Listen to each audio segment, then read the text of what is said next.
kita akan mengikuti belajar di RRI. Untuk edisi hari ini kita belajar mengenai sejarah yang akan disampaikan oleh Bapak Arif Suwarsan, guru SMP Negeri 8 Kota Cirebon. Dia akan membahas mengenai KMB dan sikap Belanda terhadap kemerdekaan Indonesia dan dunia. Kita sapa dulu Bapak Arif. Selamat pagi, Pak. Selamat pagi, sahabat sobat kreatif. Iya. Kita mulai saja, Pak. Bagaimana, Pak? Kenapa? Kita langsung mulai saja, gimana? Oke, silahkan. Ya, silakan, Pak. Oke, selamat pagi semua pemirsa dan yang ada di YouTube.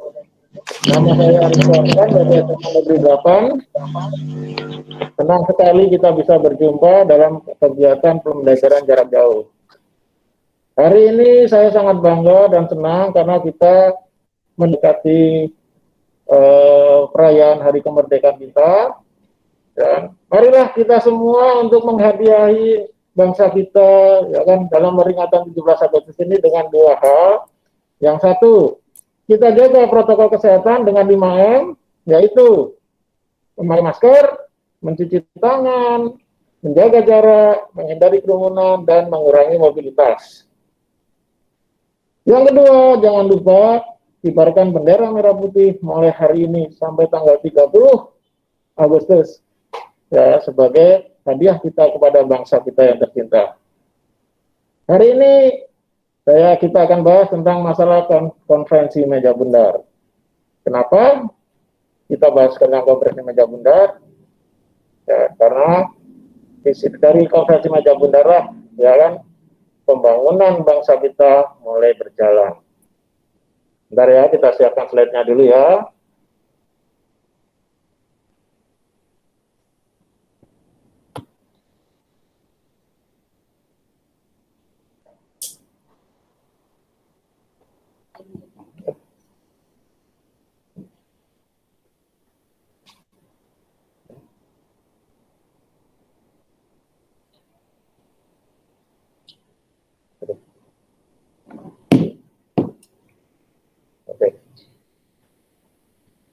Merah kita mulai, ya kan. Yang kita bahas sekarang adalah konferensi meja bundar dan sikap Belanda terhadap kemerdekaan Indonesia. Ya. Kalau kita lihat dari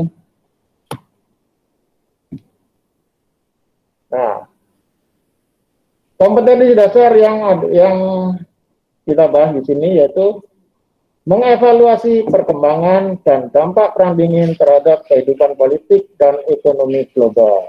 Ya, ini dan desain dari pembelajaran kita. Ya. Nah, tujuan pembelajarannya ya.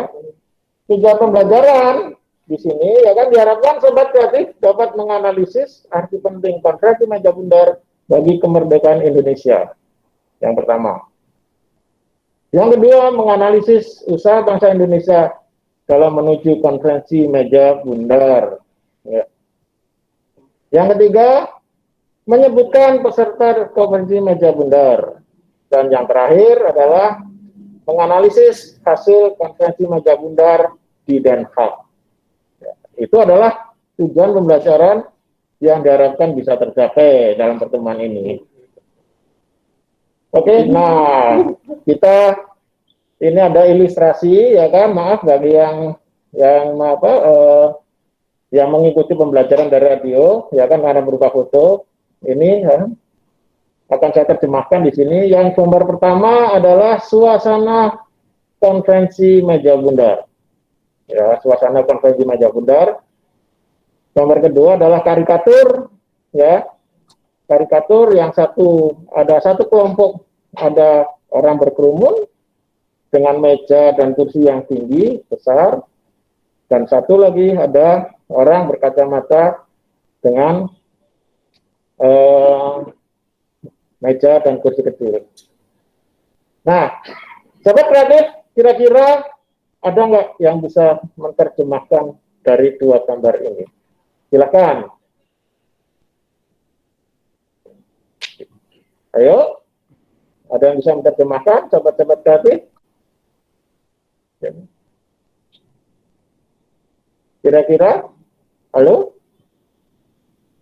Ayo anak-anakku dan sobat-sobat kreatif, kira-kira silakan terjemahkan. Bebas terjemahannya dari gambar ini. Oke? Ya. Silakan. Halo, itu ada suara tapi di belakang.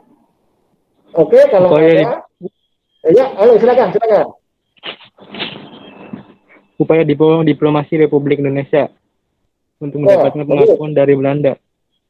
Oke, ya kan, upaya atas kedaulatan Republik Indonesia. Oke, ya, bagus kan. Jadi adalah upaya bangsa Indonesia untuk mendapatkan kedaulatan dari Belanda. Bagus. Ada lagi? Ya. Ada lagi? Sebuah perundingan tidak lanjut dari semua perundingan Indonesia Belanda sebelumnya. Oke, ya kan, ini adalah sebuah perundingan, ya kan, tindak lanjut yang dilakukan oleh Indonesia dengan Belanda, ya, dalam upaya untuk mencapai kemerdekaan, ya, pengakuan kemerdekaan. Oke, ya. Itu gambar yang satu. Gambar yang kedua, kira-kira apa terjemahannya? Kira-kira karikatur itu. Ya. Oke, ya, kalau saya terjemahkan di sini, karikatur yang kedua itu adalah sebenarnya penghinaan dalam bangsa-bangsa terjajah terhadap bangsa-bangsa Eropa. Kenapa? Karena di sini bangsa-bangsa Eropa yang dimanifestasikan dalam meja besar, mereka berkelompok sendiri, ya kan, sedangkan Indonesia di sini adalah dikasih tempat meja kecil, ya kan. Jadi di sini adalah nasib negara terjajah itu ditentukan oleh negara-negara besar, negara-negara Eropa, gitu. Makanya di sini Indonesia berupaya mati-matian bagaimana caranya supaya mendapatkan pengakuan dari Belanda. Karena kunci dari kemerdekaan Indonesia adalah pengakuan dari Belanda yang merupakan kelompok negara-negara Eropa. Saya kira itu dari saya. Oke, kita lanjutkan masuk kepada materi. Arti penting KMB bagi kemerdekaan Indonesia.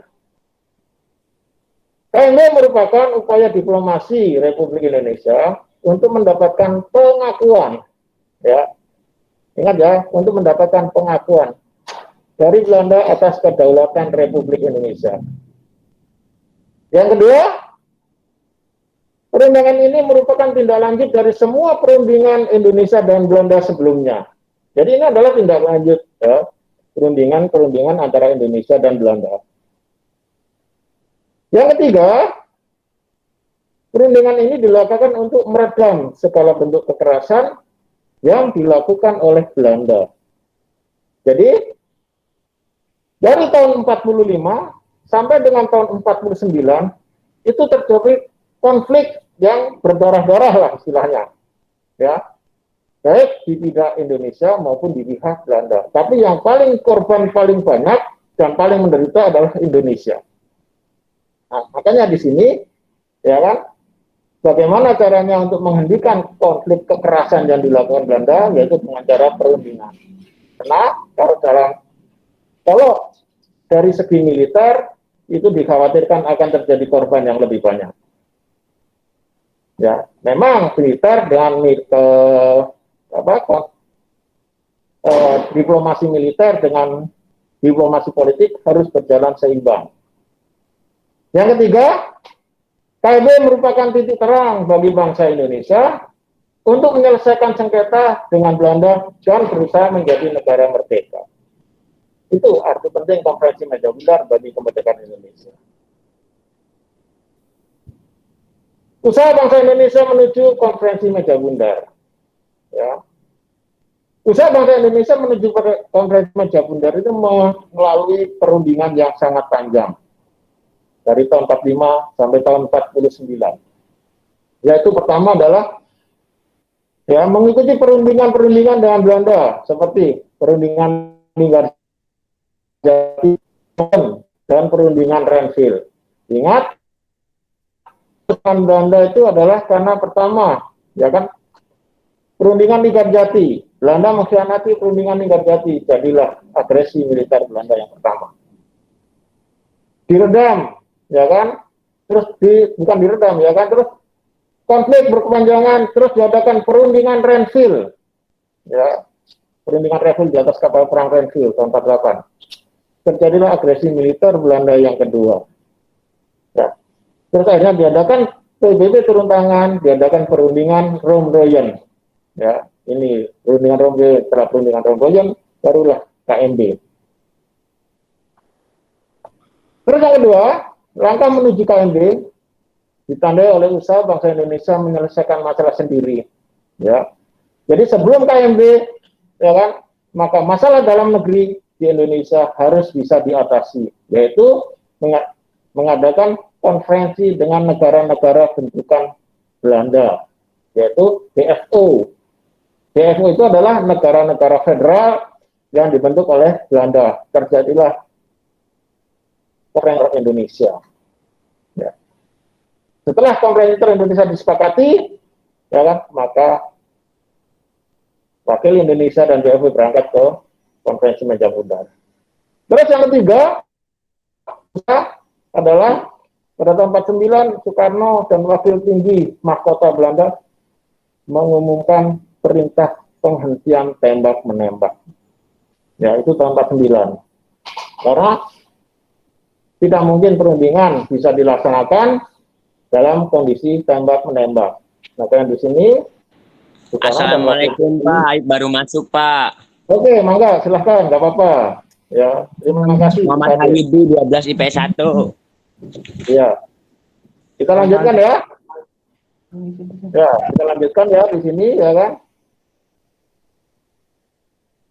Nah, peserta konferensi Meja Bundar. Peserta konferensi Meja Bundar yaitu Indonesia diketuai oleh Muhammad Hatta. Ya. Ya, selain Muhammad Hatta sebagai ketua, ada Mr. Muhammad Rum, ada Profesor Dr. Mr. Supomo, ada Dr. J. Lumena, ada Mr. Ali Sastra Mijoyo, ada Insinyur Juwana, ada Dr. Sutirman, ada Mr. Siono Hadinoto, ada Dr. Sumitro Jaya Hadikusumo, ada Mr. Abdul Karim Ringgo Dibdo, ada Kolonel TB Simatupang, dan Mr. Muwardi. Itu adalah wakil dari Indonesia. Wakil BFO, ya, BFO Bintang for Federal Overlap, itu adalah di sini adalah Sultan Hamid II dari Pontianak. Di sini Sultan Hamid II mewakili 15 negara bagian yang dibentuk oleh Belanda. Ya, menyangkut negara Sumatera Utara, ya kan, negara Sumatera Selatan, ya kan, negara Kalimantan, Sulawesi dan lain-lain. Itu adalah masuk dalam kelompok BFO, termasuk negara Jawa Barat, ya, itu masuk ke BFO. Terus Belanda diwakili oleh Mr. G.H. van Marseven. Ya, ini Belanda. Sedangkan UNCI adalah perwakilan PBB, yaitu United Nations Commission for Indonesia. Itu diwakili oleh Kingsley. Ini adalah peserta-peserta konferensi Meja Bundar. Nah, ini ada slide-nya, ya kan, gambar tokoh-tokoh konferensi Meja Bundar. Nah, pelaksanaan konferensi Meja Bundar. Nah, ini yang sulit, ya, berjalan alot di sini. Konferensi Meja Bundar, ya kan, dalam konferensi dibentuk 3 komisi, ya, yaitu Komisi Ketatanegaraan, Komisi Keuangan, dan Komisi Militer. Komisi Ketatanegaraan ini, ya. Pembahasan Komisi Ketatanegaraan ini berjalan alot karena menyangkut masalah Irian Barat. Ya, Irian Barat itu adalah terjadi perbedaan, ya, persepsi antara Indonesia dan Belanda. Indonesia menyatakan diri bahwa wilayah Indonesia itu adalah dari Sabang sampai Merauke. termasuk Seprioki, termasuk masalah Irian Barat. Yang terus mau menjadi Irian Jaya, nah sekarang menjadi dua, baik Papua Barat maupun Papua. Gitu. Tapi Belanda tidak mau melepas Papua atau Irian Barat. Ya, Belanda tidak mau melepas Irian Barat. Maka dari itu, ya kan, ini terjadi perundingan yang alot antara delegasi Indonesia dan delegasi Belanda. Maka akhirnya diambil kesepakatan ya antara Indonesia dan Belanda bahwa status Irian Barat akan ditentukan melalui perundingan antara Indonesia Serikat dengan Belanda dalam waktu 1 tahun setelah penyerahan kedaulatan. Jadi dalam konferensi Majapahit ini, ya, itu tidak ada klausul ya tentang masalah Irian, ya. Jadi kalau masalah Irian Barat itu tidak ditentukan di dalam konferensi Majapahit, tapi masalah Irian Barat ditentukan 1 tahun setelah konferensi Majapahit ditandatangani, ya akan diadakan perundingan khusus antara Republik Indonesia Serikat dan Belanda. Yang kedua adalah Komisi Keuangan. Nah, ini juga berjalan sangat alot. Ya, terutama ya, Komisi Keuangan ini membahas komisi mengenai pembahasan masalah utang. Ya, masalah hutang. Dalam perundingan konferensi Majapahit ini, ya kan, hutang luar negeri pemerintah kolonial Hindia Belanda. Ya, ini yang menjadi permasalahan. Ya. Ya, delegasi Indonesia marah dalam konferensi Majapahit ini. Kenapa? Karena delegasi Indonesia marah karena harus membayar biaya yang digunakan Belanda dalam tindakan militer terhadap Indonesia. Ya, ini karena di sini ya kan terjadi perbedaan ya tuntutan Indonesia. Ya, Indonesia menuntut agar Indonesia membayar hutang Belanda dari tahun 1942 sampai tahun 1945. Jadi setelah Jepang masuk ke Indonesia sampai Jepang kalah dalam Perang Dunia Kedua. Itu tuntutan Indonesia. Tapi Belanda menginginkan, ya, Belanda menginginkan adalah Republik Indonesia Serikat membayar hutang luar negeri Belanda dari tahun 42 sampai tahun 49. Artinya ini yang membuat bangsa Indonesia marah. Karena apa?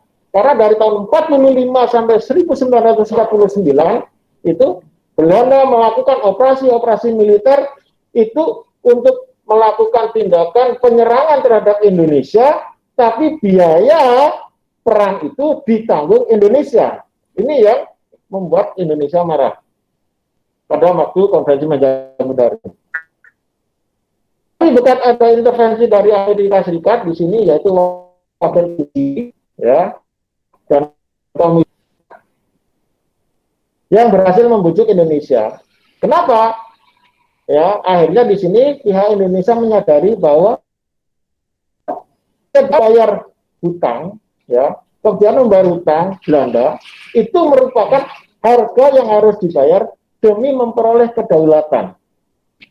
Ya, jadi di sini ya kan kita diingatkan, ya, delegasi Indonesia diingatkan oleh Komisi PBB, UNSI, ya kan, dan Amerika Serikat, ya, ini bahwa itulah yang harus dibayar oleh Indonesia demi memperoleh kedaulatan. Kenapa? Karena kuncinya adalah Belanda, bukan Indonesia. Kalau Belanda tidak memberikan kedaulatan, menyerahkan kedaulatan kepada Indonesia, maka kondisi Indonesia akan berbeda. Maka dari itu, di sini, pihak Indonesia setuju menanggung sekitar 4,3 miliar gulden hutang pemerintah Belanda. Ini Komisi Keuangan. Ya. Dan yang terakhir adalah Komisi Militer. Ya. Komisi Militer ini tidak banyak polemik antara Indonesia dan Belanda. Ya, tidak masalah kalau Komisi Militer. Oke, sekarang hasil konferensi Majapahit. Ya. Kerajaan Belanda menyerahkan kedaulatan atas Indonesia yang sepenuhnya kepada Republik Indonesia Serikat dengan tidak bersyarat lagi dan tidak dapat dicabut. Dan karena itu mengakui Republik Indonesia Serikat sebagai negara yang merdeka dan berdaulat. Jadi di sini ya kan, hasil pokok utama ya, hasil utama Konferensi Meja Bundar bagi Indonesia adalah ya, Belanda menyerahkan kedaulatan atas Indonesia sepenuhnya kepada Republik Indonesia dengan syarat dengan tidak bersyarat lagi dan tidak dapat dicabut. Apapun keadaannya, maka pengakuan Belanda kedaulatan Indonesia tidak dapat dicabut oleh siapapun, termasuk oleh Belanda. Itu maksud dari statement ini. Ya, makanya di sini kembali lagi kita ke tadi, ya. Nah ini, ya, kembali lagi pada poin nomor 1 dan nomor 2, terutama nomor 2, itulah yang harga yang harus dibayar oleh Indonesia. Kita harus mengeluarkan 4,3 miliar gulden utang pemerintah Belanda, tidak masalah.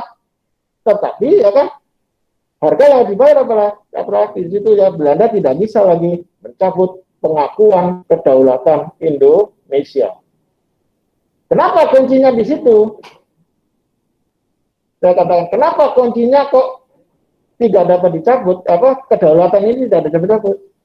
Karena kalau Belanda tidak mencabut, kalau Belanda tidak memberikan kedaulatan, ya, tidak mengakui kemerdekaan Indonesia, ya kan, maka negara-negara Barat, negara-negara Eropa, negara-negara Amerika, ya, termasuk mungkin juga Uni Soviet sebagai negara-negara yang mengendalikan dunia ini tidak akan memberikan pengakuan kepada Republik Indonesia. Karena negara Barat dan Amerika itu adalah sekutu Belanda. Ya, ini yang dikejar oleh pemerintah, oleh delegasi Indonesia. Itu hasil konferensi Meja Bundar yang pertama. Yang kedua, Republik Indonesia Serikat menerima kedaulatan itu atas dasar ketentuan-ketentuan pada konstitusinya. Rancangan konstitusi telah dipermaklumkan kepada kerajaan Belanda. Artinya di sini adalah Republik Indonesia Serikat sudah ya membuat konstitusinya dan sudah disetujui oleh Belanda. Apa konstitusinya? Nah, konstitusinya dan dituangkan dalam Undang-Undang Dasar Federal atau Undang-Undang Dasar Serikat. Ya, jadi di Indonesia sudah tidak, dan ditandatangannya Konferensi Meja Bundar ini, maka kita tidak lagi menggunakan UUD 45 pada waktu itu, tapi menggunakan UUD Serikat. Ya, UUD RIS namanya. Undang-Undang Dasar Republik Indonesia Serikat. Terus, yang ketiga, kedaulatan akan diserahkan selambat-lamanya tanggal 30 Desember 1949. Ya, itu penyerahan kedaulatannya. Kita lanjutnya, ya.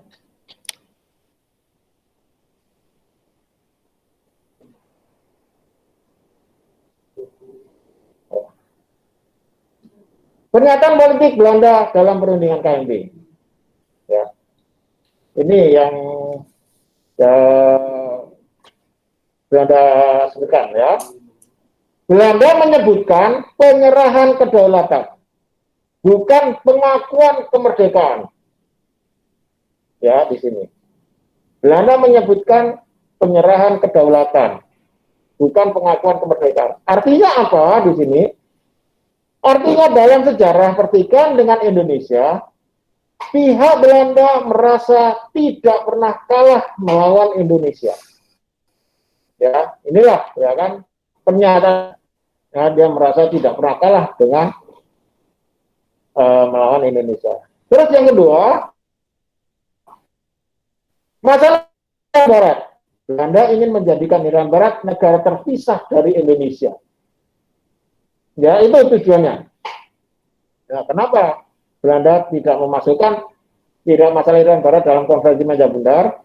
Karena di sini Belanda ingin menjadikan Irian Barat negara terpisah dari Indonesia. Kenapa begitu? karena Belanda sendiri menginginkan Irian Barat. Ya, ingat itu. Belanda sendiri itu menginginkan Irian Barat. Ya, itu. Yang ketiga, ya ini sampai sekarang ya, Belanda tidak pernah mengakui keberadaan Negara Kesatuan Republik Indonesia. Ya, itu sampai sekarang. Karena apa?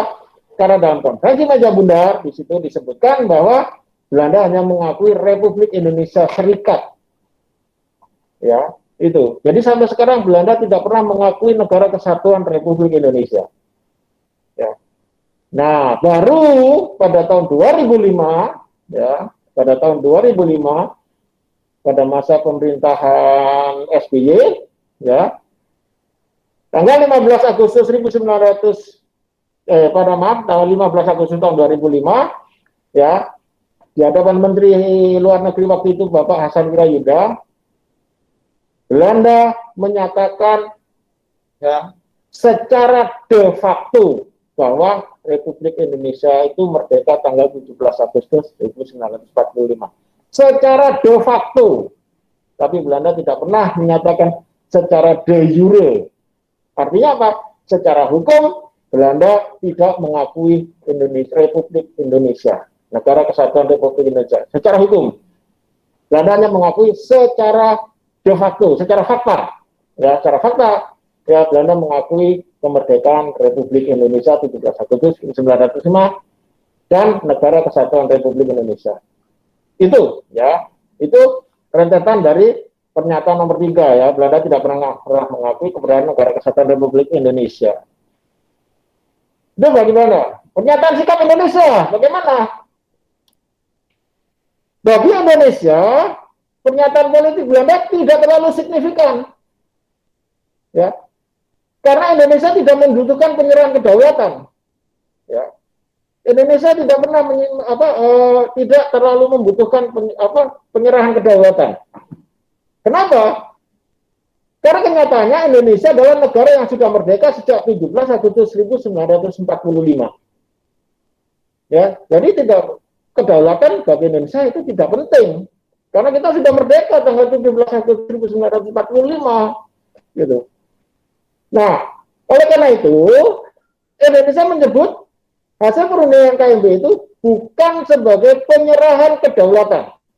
Ya, ingat, ya, Konferensi Meja Bundar bagi Indonesia itu bukan sebagai penyerahan kedaulatan, tetapi peristiwa pengakuan kedaulatan. Ya, itu pengakuan kedaulatan. Ya, pengakuan kedaulatan Belanda atas kedaulatan Indonesia. Ya. Itu adalah sikap politik Indonesia. Nah, bagi Indonesia, Konferensi Meja Bundar itu adalah kemenangan diplomasi Indonesia di dunia internasional. Ya, ini adalah kemenangan Indonesia di dunia internasional. Karena apa?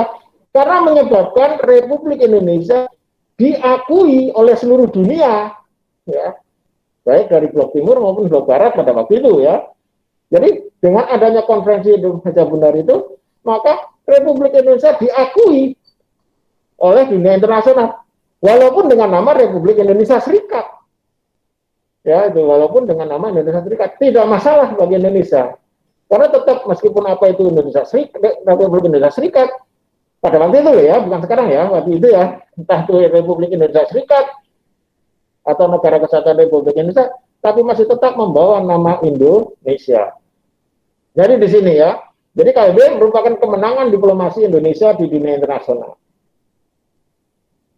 Nah, yang menandatangani Konferensi Meja Bundar, ya, di Den Haag ditandatangani oleh pihak Belanda, ya, yaitu oleh Perdana Menteri Belanda, Dr. Willem Drees, dan Menteri Seberang Lautan, Mr. M.J.A. Sesson. Sedang di Indonesia, pihak Indonesia ditandatangani oleh Dr. Andes Muhammad Khattam. Itu wakil Indonesia. Di Jakarta juga diadakan penyerahan kedaulatan. Ya, dalam tanda petik ya di sini ya. Penyerahan kedaulatan ditandatangani oleh pihak Belanda, oleh AEAHJ Loving, ya, ini wakil tinggi mahkota, dan pihak Indonesia oleh Sultan Hamengkubuwono IX. Ini adalah penandatangan penyerahan kedaulatan di Jakarta.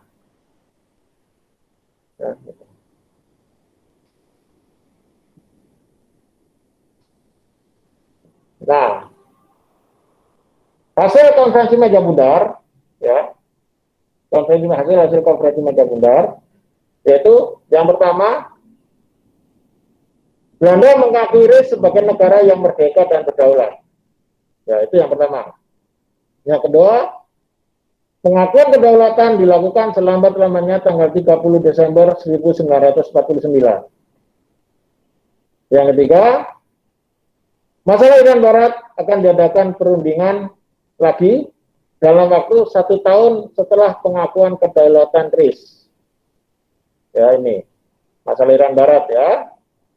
Keempat, antara RIS dan Kerajaan Belanda akan diadakan hubungan Uni Indonesia Belanda yang dikepalai oleh Ratu Belanda. Ya, ini. Kelima, kapal-kapal perang Belanda akan ditarik dari Indonesia dengan catatan beberapa korvet akan diserahkan kepada RIS. Ya, korvet itu kapal cepat kecil, ya, bersenjata. Itu adalah korvet namanya. Keenam, nah, pembentukan Angkatan Perang Republik Indonesia Serikat. Ya, pembentukan Angkatan Perang Republik Indonesia Serikat dengan TNI, Tentara Nasional Indonesia sebagai inti. Tentara Kerajaan Hindia Belanda atau disebut dengan TENIL akan dibubarkan dan anggotanya akan dimasukkan ke dalam APRIS, Angkatan Perang Republik Indonesia Serikat.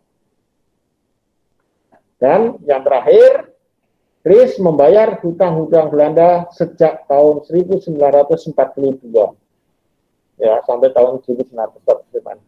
Ya, inilah, ya kan, hasil dari konferensi meja bundar. Sampai di sini ada pertanyaan dari sobat-sobat kreatif? Kira-kira? Ayo silahkan. Kita interaksi saja. Kenapa? Ya. Ayo, silahkan.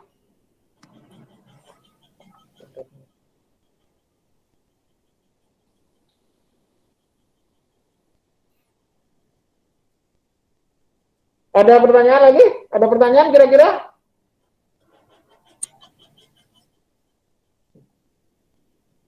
Ayo, sobat-sobat kreatif, silahkan. Ya, Pak. Apa?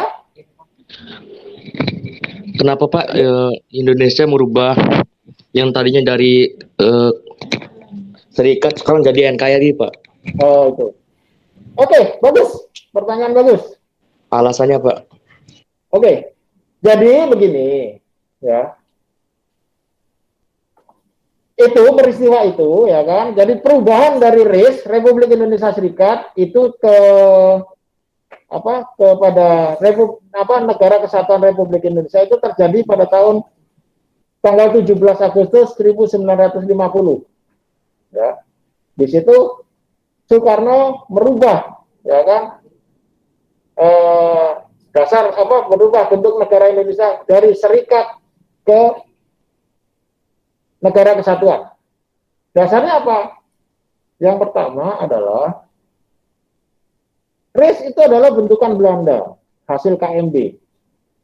Ya, ingat seperti tadi katakan tadi, ya kan, bahwa dalam KMB itu bagi Indonesia, ya, ada pertama, ya kan, tadi KMB tadi bagi Indonesia, ya, KMB itu bukan merupakan penyerahan kedaulatan.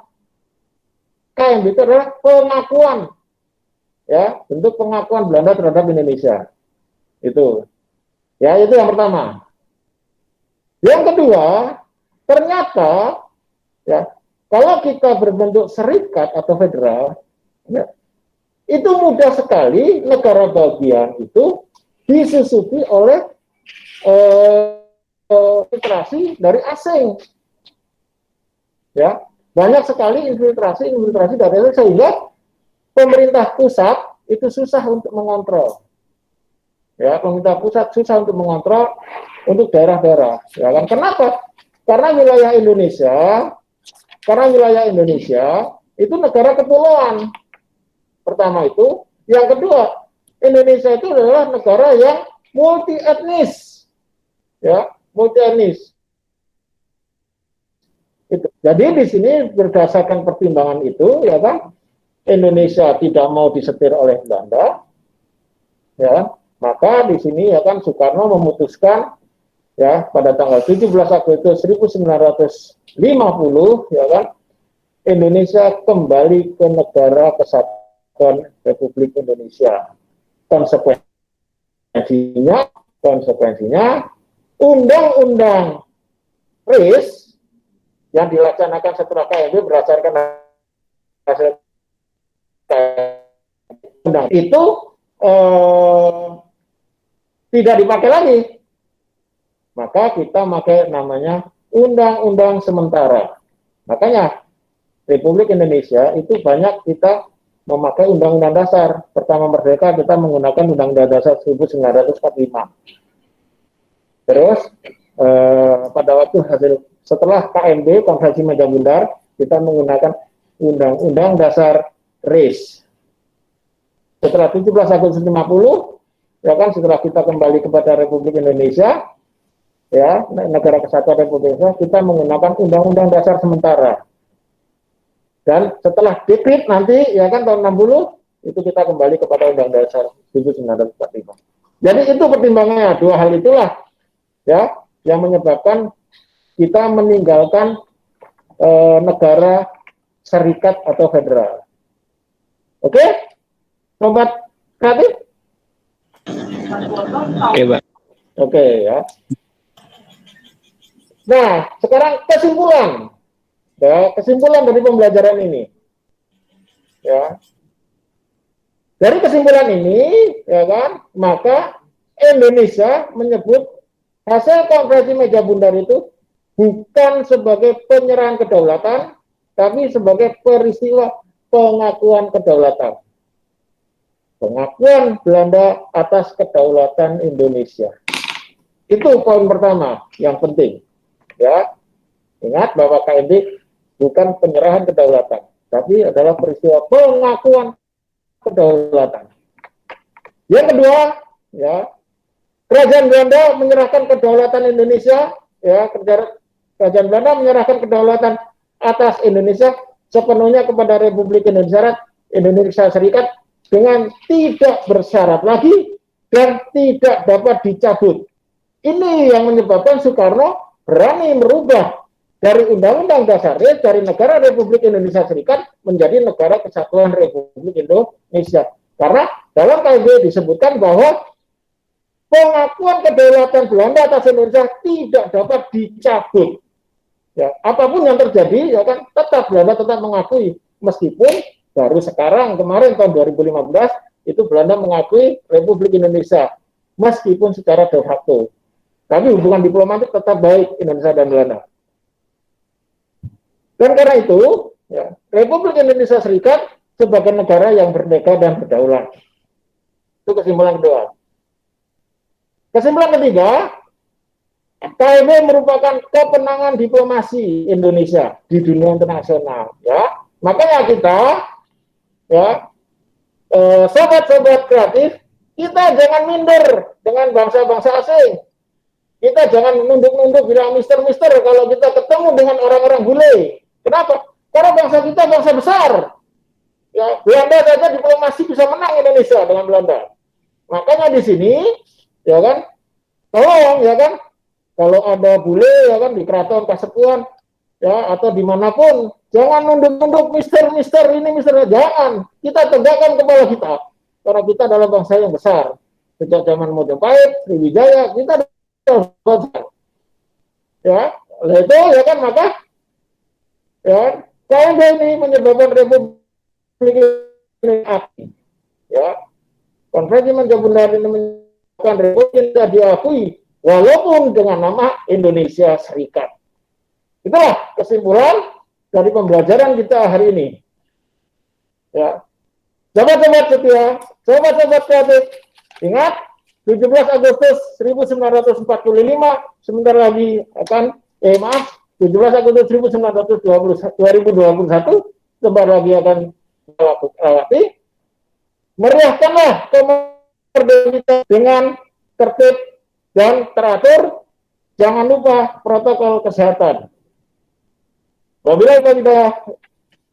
Wassalamualaikum warahmatullahi wabarakatuh. Untuk Waalaikumsalam. Waalaikumsalam warahmatullahi wabarakatuh. untuk anak-anak, tolong kameranya dibuka semua. Ya, kita foto dulu semua. Ya, mudah-mudahan pertemuan kita memberikan kesan yang mendalam. Terima kasih.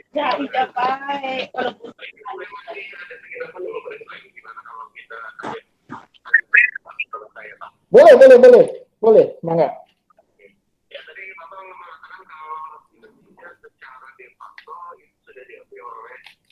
Iya.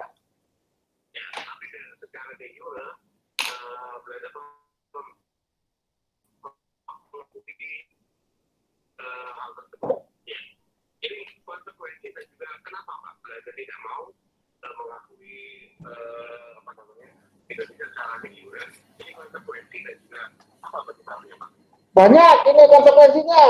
Rugi Belanda kalau mengakui secara de jure. Makanya saya pesimis Belanda mengakui de jure secara de jure atau tidak ya. Mau nggak mengakui itu? Pertama, kalau Belanda mengakui secara de jure, pertama Belanda harus meminta maaf secara terbuka kepada seluruh dunia bahwa Belanda pernah menjajah Indonesia. Mau nggak Belanda itu? Ya, ingat itu. Itu yang pertama. Ya, yang kedua, kalau Belanda mengakui secara de jure, maka Belanda harus membayar pampasan perang, hutang-hutang Belanda yang selama dia menggeruk kekayaan alam di Indonesia kepada Republik Indonesia. Mampu enggak? Itu yang memberatkan Belanda. Itu analisa saya ya. Itu analisa saya. Makanya sampai kapanpun Belanda tidak akan mengakui secara de jure. Ingat, Jepang menyerah kepada sekutu. Indonesia mendapat keberuntungan. Maaf, dalam tanda kutip. Apa? Jepang membayar pampasan perang kepada Republik Indonesia. Kalau itu dilakukan Belanda, mampu nggak Belanda? Ya, jadi itu. Masalahnya di situ. Ya. Jadi masalah harga diri sama masalah ekonomi. Ya, itu menurut saya.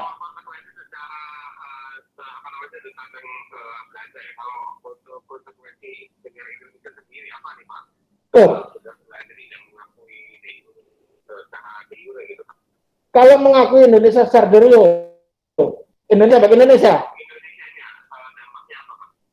Dampaknya yang pertama adalah diplomasi Indonesia lebih dihargai di dunia internasional. Gitu. Kita lebih dihargai, lebih dihormati. Gitu. Itu yang pertama. Ya selain dampak ekonomi ya, gitu. Tapi yang utama kalau dilihat dari segi politik, Indonesia akan lebih dihargai di dunia internasional. Saya kira itu. Iya.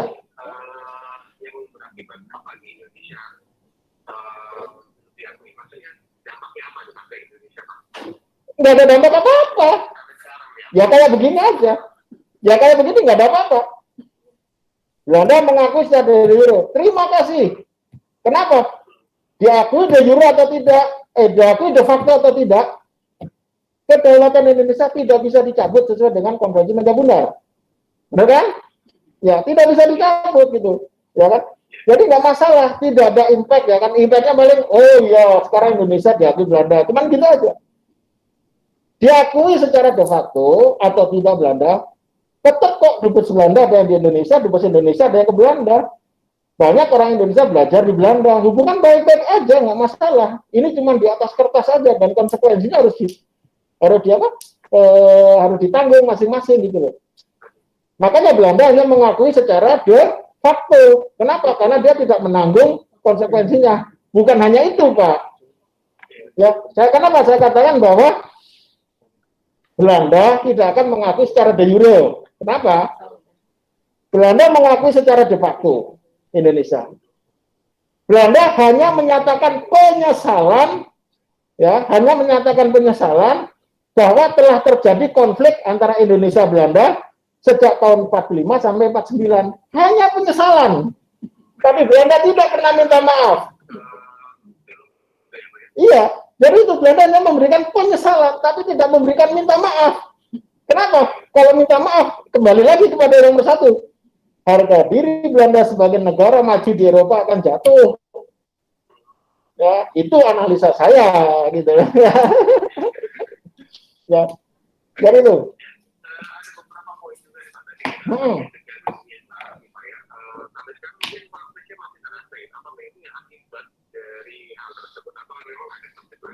Konflik apa maksudnya? Ya sekarang masih kan gitu ya di Papua sana Pak. Akibat dari politik Belanda atau memang ada politik lain gitu Pak? Kalau masalah sedikit banyak ada, ya sedikit banyak ada, ya karena memang pada waktu berlalu Papua sebelumnya itu, ya maaf ya, Belanda itu menjanjikan, ya Belanda menjanjikan kemerdekaan kepada rakyat Papua, ya itu, ya mungkin itu yang dituntut oleh bangsa Papua, ya kan. Tapi kalau masalah lebih detailnya, saya masalah itu Pak ya, karena ini masalahnya cukup sensitif juga, ya kan. Saya sebagai guru hanya bisa memberikan data saja gitu, ya. Iya gitu. Ya bukan analis Pak, maaf Pak.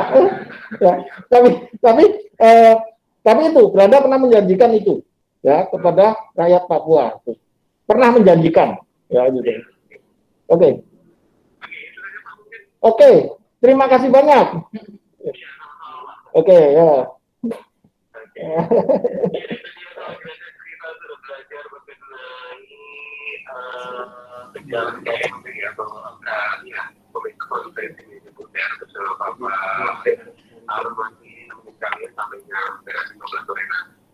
Oke, sudah.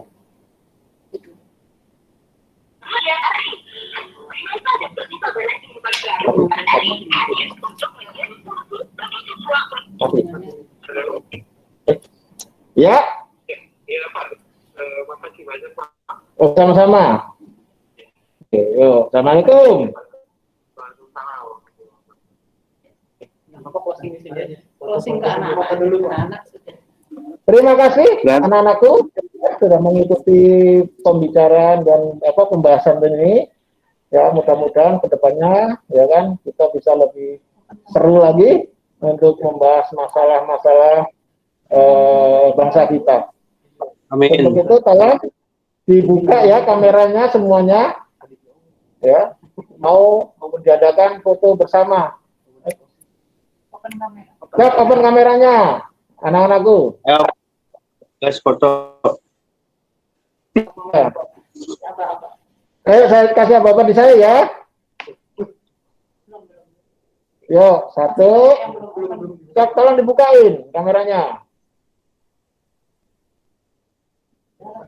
Udah.